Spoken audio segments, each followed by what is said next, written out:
मेरे प्रिय छात्रों एवं छात्राओं, आशा करता हूँ कि तुम सभी स्वस्थ एवं प्रसन्न होगे। आज इस वीडियो में मैं तुम्हें हिंदी साहित्य के कवि तुलसीदास जी की रचित कविता या तुलसीदास के पद नामक कविता पाठ का वाचन करूँगा। कविता पाठ का वाचन के साथ भावार्थ और उस पर संदर्भित अवतरणों पर संदर्भित प्रश्न उत्तर के तो एक्सरसाइज कराए ही जाएंगे, जैसा कि तुम जानते हो।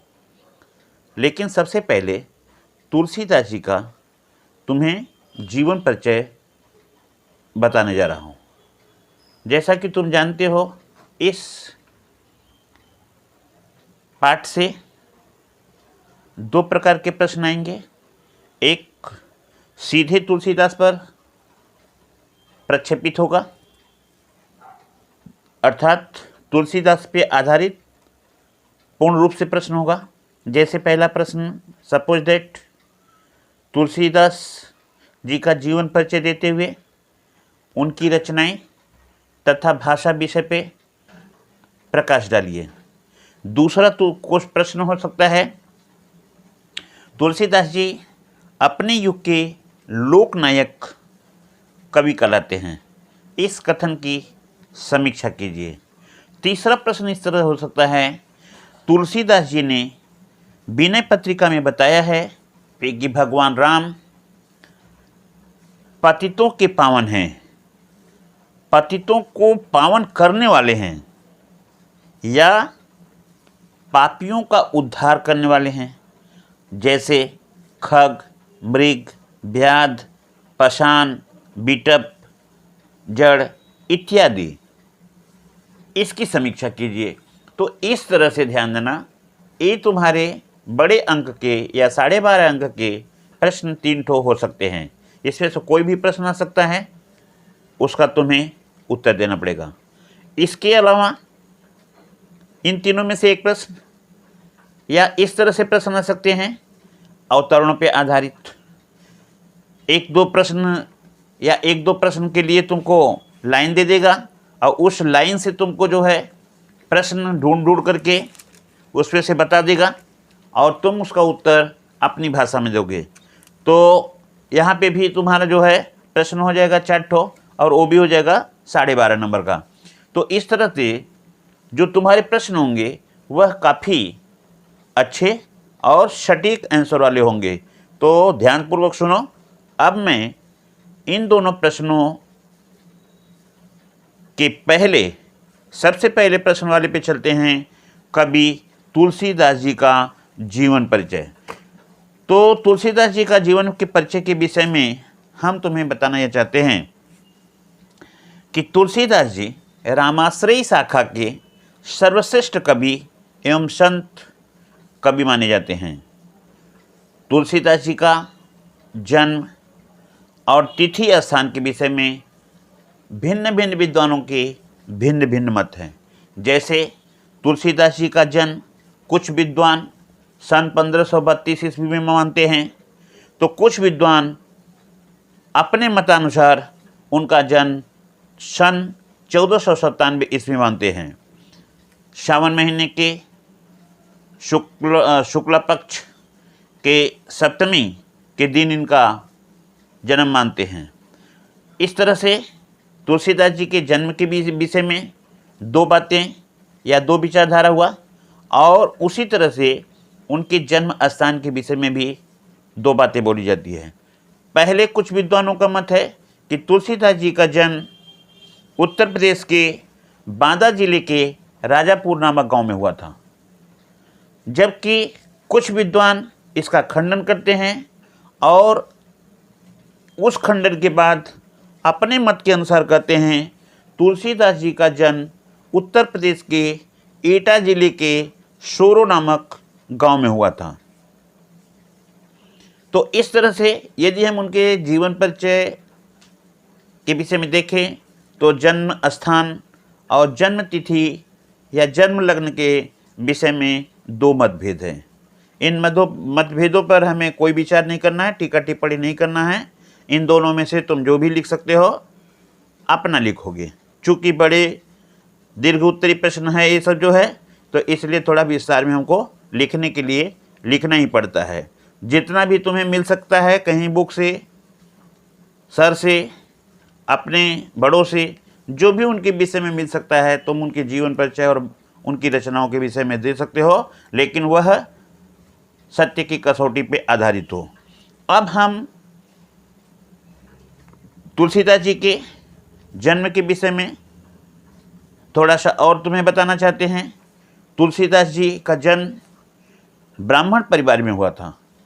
इनके माता का नाम हुलसी और पिता का नाम आत्माराम दुबे था। कहा जाता है तुलसीदास जी का जब जन्म हुआ तो इनके मुख में पूरे दांत थे। एक युवक की तरह इनके मुख में पूरे 32 दांत थे। जबकि तुम जानते हो बच्चे के जन्म पर उसके मुख में कोई दांत नहीं होता है। दूसरी बात, बच्चों के जन्म पे बच्चे कुछ समय के बाद, जन्म लेने के बाद रोना शुरू करते हैं, लेकिन तुलसीदास जी जन्म के बाद सीधा उन्होंने राम नाम का उच्चारण किया था। इसीलिए कुछ विद्वान उनका नाम राम बोला के नाम से संबोधित किए हैं।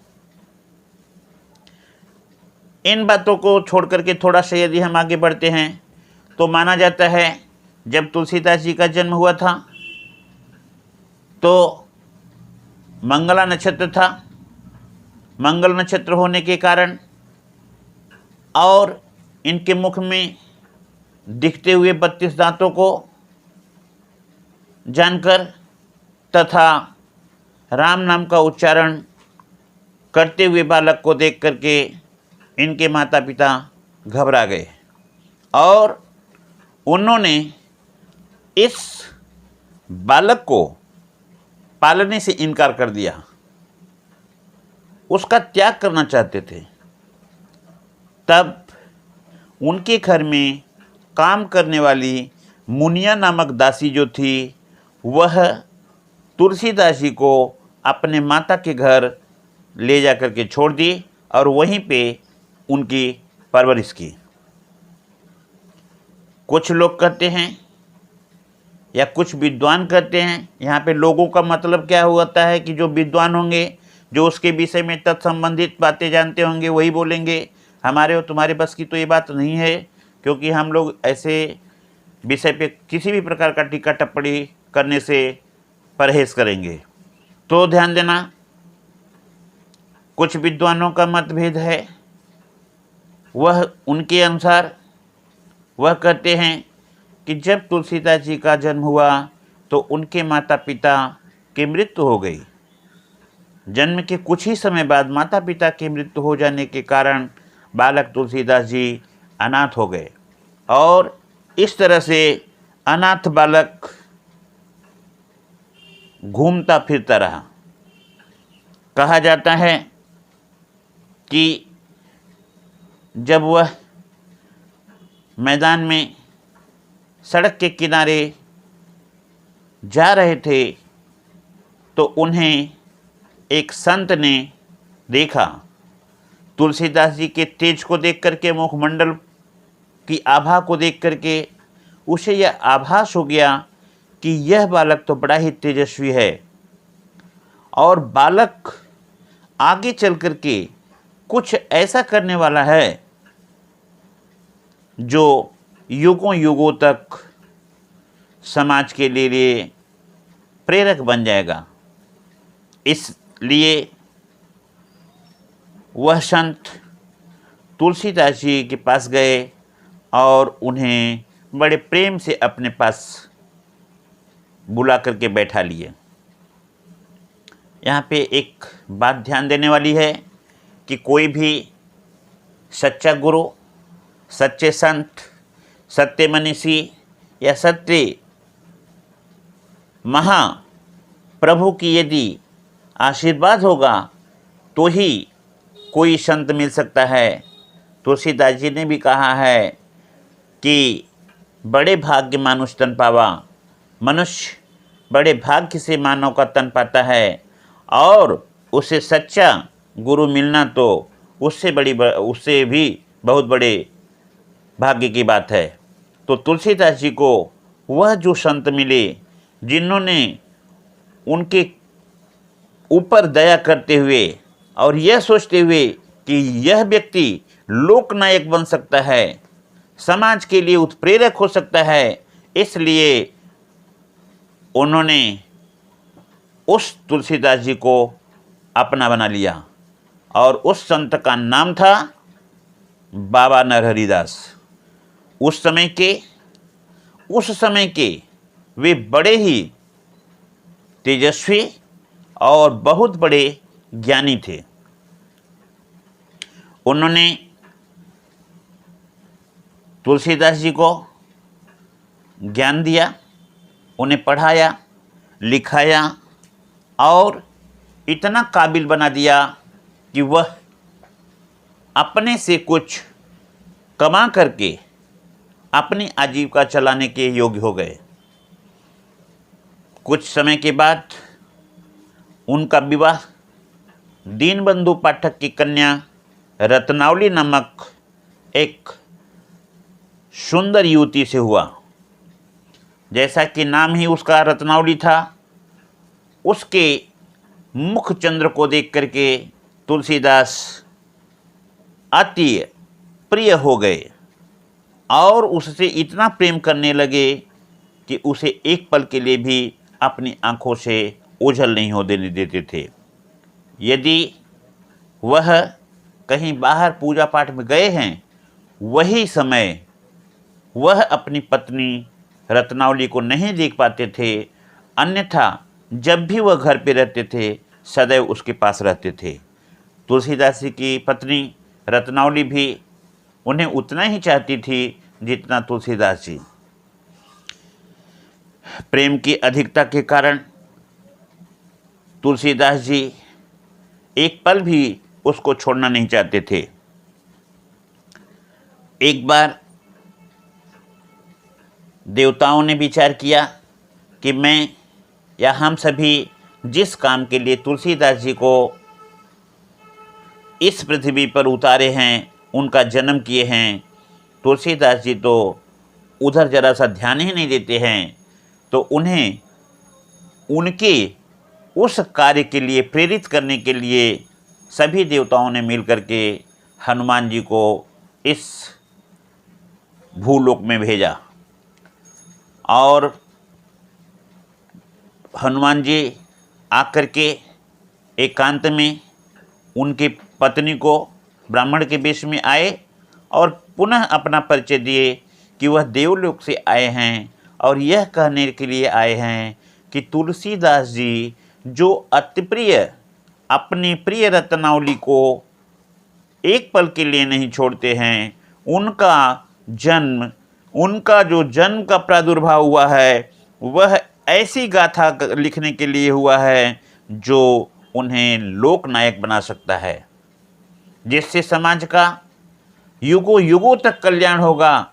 ऐसी विचारधारा को व्यक्त करने के लिए तुलसीदास जी का जन्म हुआ है। उस रत्नावली ने उनसे पूछा, बाबा मुझे क्या करना होगा? उन्होंने कहा, तुम किसी तरह से अपने मायके चली जाओ बिना उन्हें बताए हुए। जब उन्हें मालूम होगा कि तुम वहाँ हो तो वह अपनी प्रेम को इतना गाढ़ा जो समझते हैं, वह और भी ललचाए हुए आँखों से देखते हुए तुम्हारे पास चले आएंगे और तुम जब उनको देखना तो ऐसे कटु बात बोलना जिससे कि उनका मन बदल जाए। रत्नावली ने वैसा ही किया। हनुमान जी के द्वारा बताए गए बातों को समझ करके एक दिन जब तुलसीदास जी पूजा पाठ के लिए गए थे, रत्नावली ने अपने घर को बंद करके पड़ोस में चाबी दे करके यह कहते हुए चली गई कि जब तुलसीदास जी आएंगे तो तुम बोलना कि वह अपने मैके चली गई है, पिताजी की तबीयत खराब थी, इसलिए चाबी यहाँ पे छोड़ गई है। जब तुलसीदास जी आए, चारों तरफ देख लिए, और जब उस महिला से उनका मिलन हुआ, तब उसने बताया कि ऐसी ऐसी घटना हो गई है, इसलिए आपकी पत्नी रत्नावली अपने मैके को चली गई है। तुलसीदास जी वहीं अपना झोला झक्कड़ रख करके दरवाजे पर उसी अंधेरी रात में अपनी पत्नी रत्नावली को पाने के लिए चल दिए। कहा जाता है कि भादों का महीना था, अंधियारी रात थी, बादल गरज रहे थे, पानी बरस रहा था, और ऐसे तड़कते धड़कते बिजली के कड़कने की आवाज़ को सुनकर के भी न सुनकर, सुनते हुए भी न सुन करके वह सरयू नदी के किनारे पहुँचे, क्योंकि उनके ससुराल जाने के समय में बीच में एक नदी पड़ती थी जिसका नाम था सरयू नदी। वह उस सरयू नदी को देख रहे हैं कि पूरा फफाई हुई है, भरी हुई है, अब वह उस पर कैसे जाएं। तो उन्हें एक डेड बॉडी दिखाई दिया, शव, जिसे वह यह समझ करके कि यह नौका है, उस पर चढ़े और उस पर उसको चलाते हुए, खींचते हुए आगे जो है हाथ से मारते हुए उस पार निकल गए, और अंधेरी रात में सांप को रस्सी समझ करके वह अपने पत्नी रत्नावली के पास पहुंच गए। प्रेम की अधिकता के कारण तुलसीदास जी ने उस तूफानी रात का जरा सा भी संकोच न किए, और सीधा वहाँ पे जब पहुँचते हैं तो उनकी पत्नी धिक्कारते हुए उनको बोलती है, लाज न आवत आपको, लाज न आवत आपको, दौरे आयहु नाथ, धिक धिक ऐसे प्रेम को कहाँ कहूँ मैं नाथ। एक बार फिर से सुन लो। उनकी पत्नी उनको धिक्कारती हुए कहती है, लाज न आवत आपको, दौरे आयहु नाथ, धिक धिक ऐसे प्रेम को कहाँ कहूँ मैं नाथ। इसके बाद है, अस्थि चर्म में, अस्थि चर्म मम देह में, तामे ऐसी प्रीत, ऐसी जो श्री राम में, होत न तव भवभीत। ध्यान देना, यहाँ कहने का तात्पर्य है, वह धिक्कारते हुए कहती है कि आपको लज्जा नहीं आती है? आप इस अंधेरी रात में, जब बिजली तड़क रही है, बादल भड़क रहे हैं, वर्षा तेज है, अंधेरी रात है, और आप इस अस्थि माने हड्डियों से और मांस से बने हुए, चमड़े से ढके हुए इस शरीर को आप चाहने के लिए इतने दूर तक दौड़ते हुए चले आए, आप किसी की भी परवाह न की।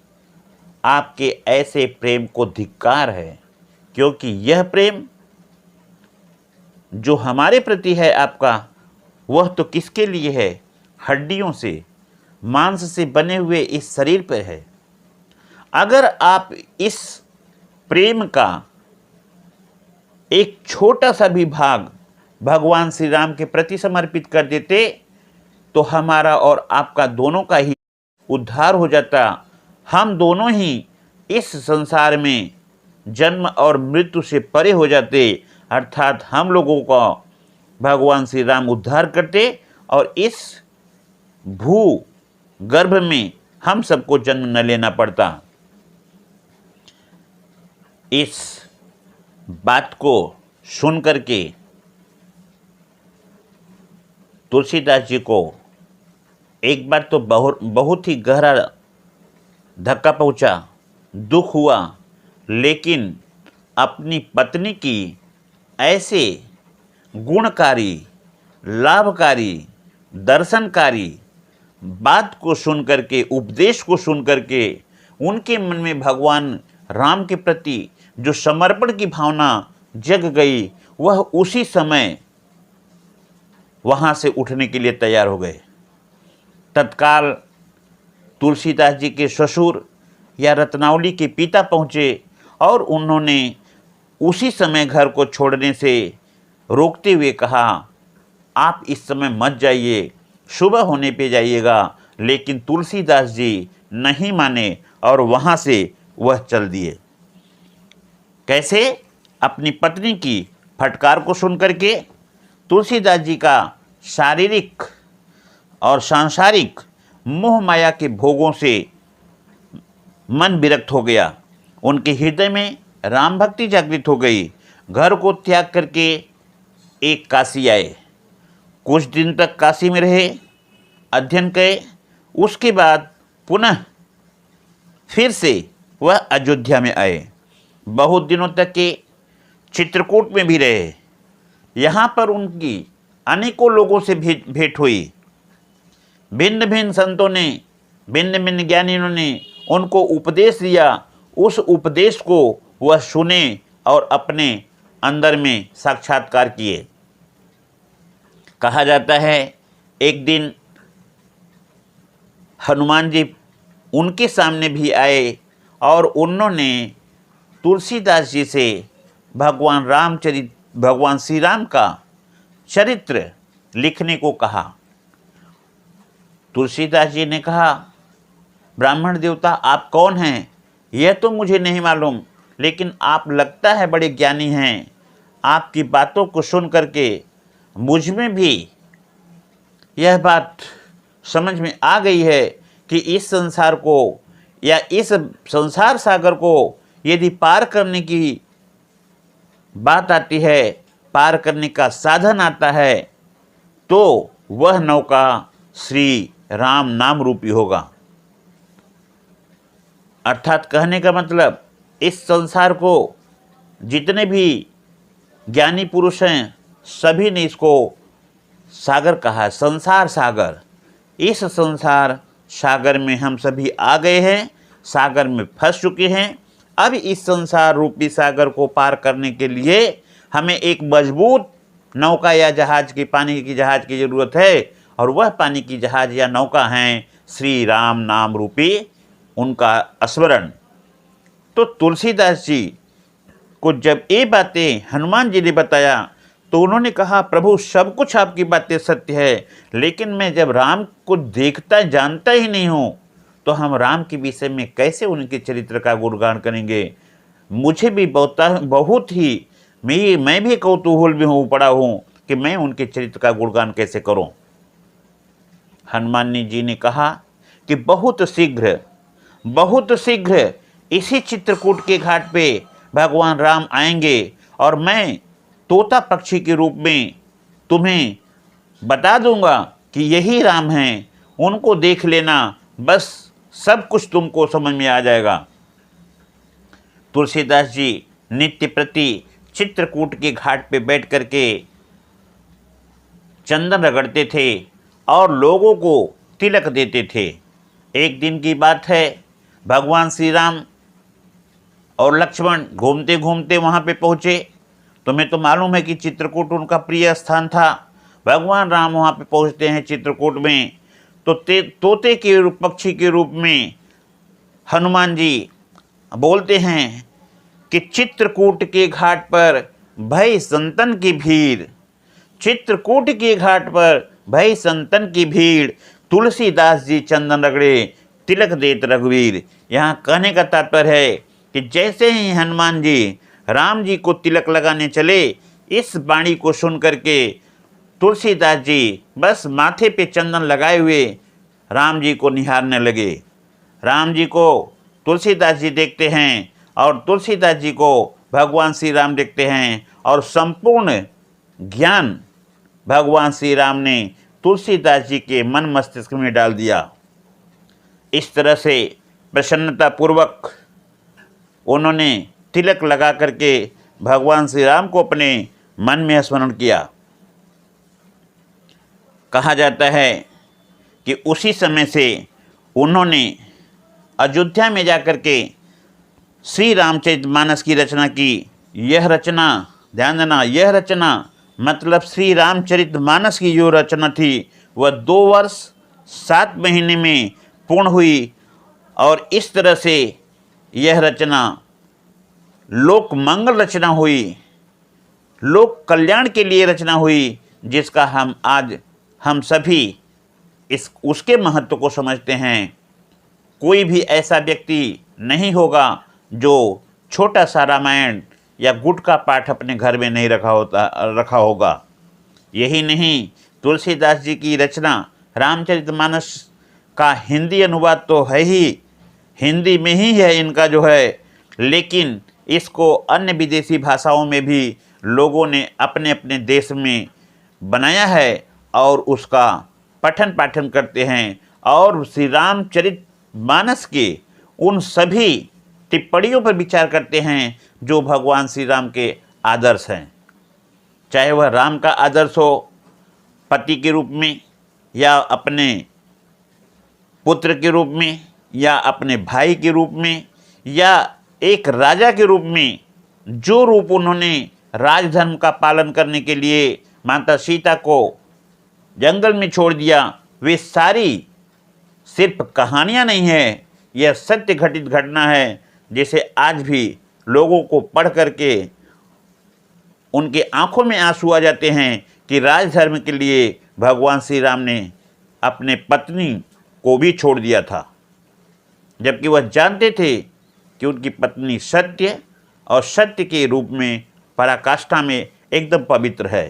तो ऐसे श्री रामचरितमानस पाठ की रचना करने वाले हम सभी तुलसीदास जी के बड़े आभारी हैं और ऐसी रचना को लिख करके वह अपने लोकनायक के पद को प्राप्त करते हैं। अब हम उनके रचनाओं के विषय में यदि चलते हैं तो तुलसीदास जी ने 14 रचनाएं रची है, जिसमें 12 रचनाओं का मिलान होता है, जैसे रामचरितमानस, रामलला नचू, मंगल रामायण, बाल संदीपनी, गीतावली, दोहावली, कवितावली, जानकी मंगल, कृष्ण गीतावली, विनय पत्रिका, बरवय रामायण, सतसई, दोहावली, कवितावली। इस तरह से इनकी जो रचनाएं हैं, एक बार तुमको देखना है तो फिर से सुन लो। तुलसीदास जी की रचनाएं हैं रामलला नहछू, बैराग संदीपनी, रामाज्ञा प्रश्न, जानकी मंगल, श्री रामचरितमानस, पार्वती मंगल, गीतावली, दोहावली, कवितावली, विनय पत्रिका, बरवय रामायण, सतसई दोहावली। इस तरह से इनकी जो रचनाएं हैं वह लोगों को प्रसन्न कर देती है और लोगों को भावुक बना देती है और श्री राम के प्रति उनमें प्रेम की भावना को भर देती है। ध्यान देना, 2 चीज़ें हैं। रामचरितमानस की रचना तुलसीदास जी ने किया है, यह मत समझना कि रामचरितमानस और रामायण दोनों ही एक है। रामायण की रचना महात्मा वाल्मीकि ने किया था, जो पूर्ण रूप से संस्कृत में था। वह रचना वाल्मीकि युगों युगों पहले किए थे, उसी की रचना का इन्होंने हिंदी अनुवादन किया है। और कहा जाता है कि तुलसीदास जी जो, जैसा कि भी मैंने बताया, जो लवकुश कंड है, लवकुश की बातों को वह करने में नहीं कर पा रहे थे, क्योंकि उनकी आंखें इतनी नम हो जा रही थी, भावुक हो जा रही थी कि वह सीता जी के दुख को व्यक्त नहीं कर पा रहे थे। लेकिन उसे वाल्मीकि जी ने पूरा किया था पहले जो है, और उन्होंने बताया था जो तुम सभी रामायण में पिछले साल देख चुके हो या देखते हो। तुलसीदास जी की इन रचनाओं में भगवान राम के चरित्र को दिखाया गया है, व्यापकता से दिखाया गया है। इसमें कोई संदेह नहीं है कि राम जी एक आदर्श पुत्र, एक आदर्श पति, एक आदर्श भाई और एक आदर्श राजा के रूप में थे। कभी भी अपने आदर्श को इन्होंने छोड़ा नहीं।